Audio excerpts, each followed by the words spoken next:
Ar Hydref y 10 mae diwrnod iechyd meddwl y byd. Ond beth yw pwrpas y diwrnod hwn? Mae iechyd meddwl gyda ni i gyd.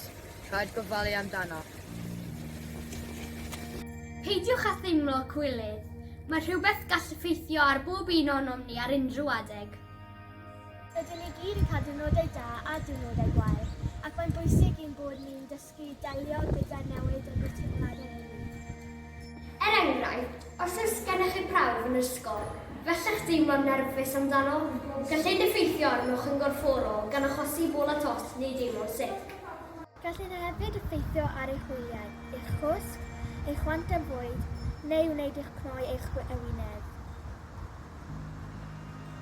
Gall hefyd effeithio ar y ffordd rydych chi'n meddwl trwy teimlo'n nerfus neu ddiffyg canolbwyntio. Gall effeithio ar eich hwyliau, eich gwneud i deimlo'n unig, yngrag ac o dan straen. Mae'n bwysig siarad gyda athrawon, teulu a ffrindiau, neu rhywun rydych chi yn ymddiried ynddynt. Os nad ydych chi'n hoffi siarad, mae yna bethau arall y gallwch chi wneud. Y peth bwysicaf yw gwybod beth i'w wneud i reoli eich teimladau. Beth allwch chi wneud i deimlo well?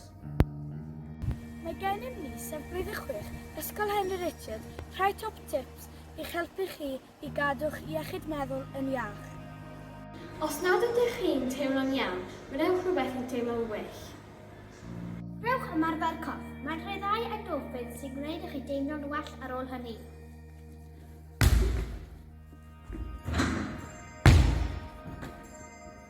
Mae angen o leiaf 7 awr neu fwy o gwsg mwyn meddwl yn glir.